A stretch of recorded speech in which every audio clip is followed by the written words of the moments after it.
নমস্কার বন্ধুরা, Susmita variety food চ্যানেলে আপনাদের সবাইকে স্বাগত। আমি আজকে বানাবো সাবুদানার খিচুড়ি।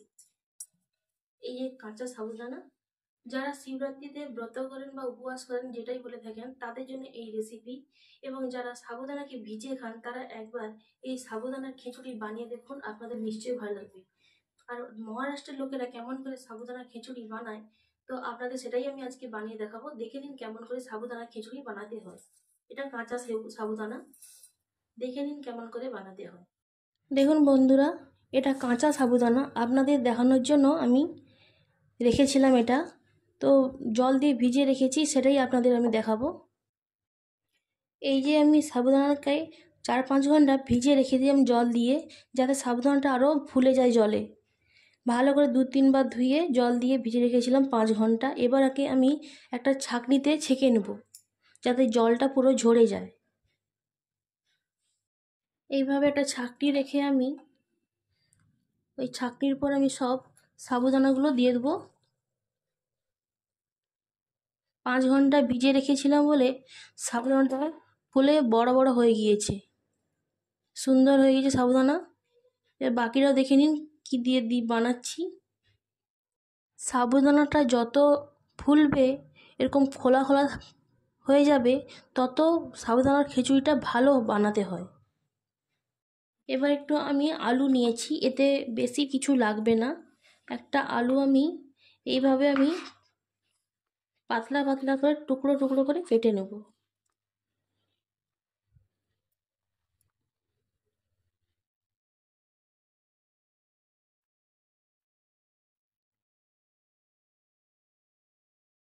দেখুন বন্ধুরা, এইভাবে আমি পাতলা পাতলা করে কেটে নিয়েছি। বাকি আলুগুলো আমি কেটে নেব।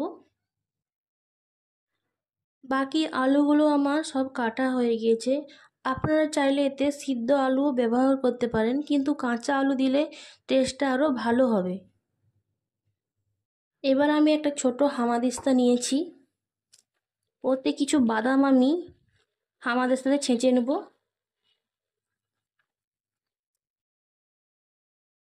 অল্প বাদাম নিয়েছি, বেশি বাদাম লাগবে না, বাদাম দিলে আরও টেস্ট হবে। তো এইভাবে আমি বাদামগুলো পিষে নেব। এইভাবে বাদামগুলো আমার একটা দরদরা করে আমি পিষে নিয়েছি, একদম মিহি করে পিষছি না। আপনারা চাইলে মিক্সিতেও পিষতে পারেন, তো আমি এতেই বানিয়ে ফেলেছি। আমি কড়াইতে সাদা তেল দিয়েছি, আপনারা চাইলে ঘিয়েও এটা বানাতে পারেন। কড়াইটা তেল দিয়ে দিয়েছি, এবার আমি কিছু বাদাম ভেজে নেব। ওই তেলে হালকা ব্রাউন করে বাদাম ভেজে নেব। বাদামগুলো আমার ভাজা হয়ে গিয়েছে, এবার আমি একটা বাটিতে করে সব বাদাম তুলে নেব। বাদাম আমার ভাজা হয়ে গিয়েছে, নামিয়ে নিয়েছি। ওই তেলে আমি দিয়ে দেবো জিরা। 1 চামচ জিরা দিয়েছি। বেশি কিছু মশলাতে লাগবে না, আগে থেকে আমি বলেছি। জিরাটা আমার ভাজা হয়ে গিয়েছে, এবার আমি দিয়ে দেবো একটা কাঁচা লঙ্কা। আপনারা চাইলে বেশি লঙ্কা দিতে পারেন, কমও দিতে পারেন, আমি একটাই কাঁচা লঙ্কা দিয়েছি। এবার আমি যে আলু কেটে রেখেছিলাম, সেই আলুগুলো ওই তেলে আমি দিয়ে দেবো।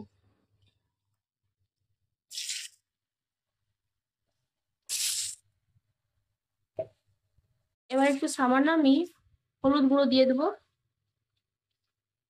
হলুদ দিয়ে দেওয়ার পর ওই তেলে আমি আলুকে ভালো করে একটু ভেজে নেব।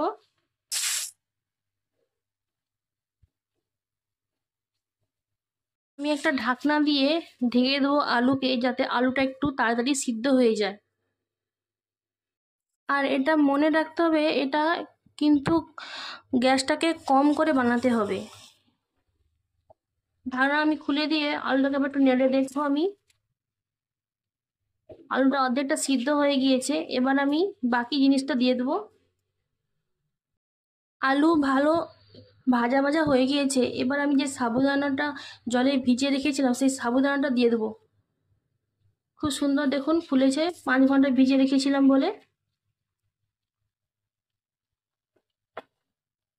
তেমনি হালকা করে একে নেড়ে নেব।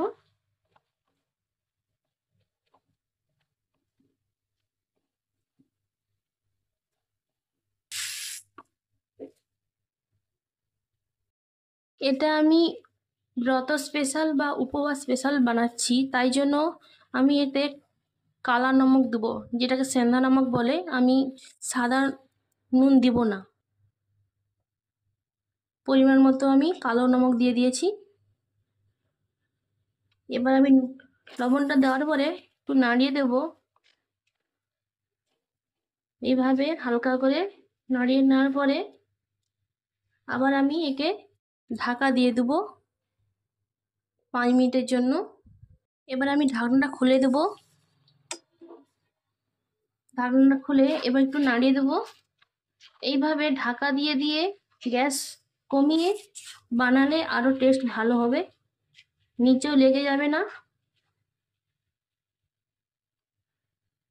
এবার আমি যে বাদামটা আমি গুঁড়ো করে রেখেছিলাম, ওই বাদামের পাউডারগুলো আমি উপর থেকে সব দিয়ে দেবো।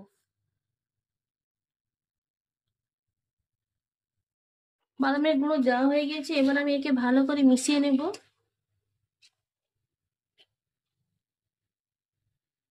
মেশানো হয়ে গিয়েছে। এবার আমি আবার ঢাকা দিয়ে দেবো 5 মিনিটের জন্য। যে বাদামটা আমি ভেজে রেখেছিলাম, ও বাদামগুলো আমি দিয়ে দেবো। এবার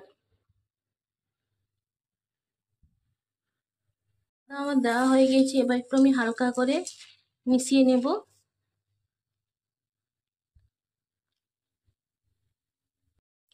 বানানো হয়ে গিয়েছে আমার সাবুদানার খিচুড়ি। দেখে নিন, খুব সুন্দর একটা রেসিপি, খুব কম খরচে অল্প সময়ে ভালো স্বাদের রেসিপি একদম রেডি। মহারাষ্ট্রের মেয়েরা যারা উপবাস করে বা ব্রত করে, তারা এইভাবে সাবুদানার খিচুড়ি বানিয়ে খায়।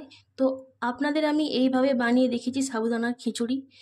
আমার রেসিপিটি যদি ভালো লেগে থাকে, প্লিজ আমাকে সাবস্ক্রাইব করুন আর আমার পাশে থাকুন, আর আমাকে লাইক ও শেয়ার করুন সবার সঙ্গে, আর আমাকে সাপোর্ট করুন যাতে আমি আরও ভালো ভালো রেসিপি আপনাদের দিতে পারি।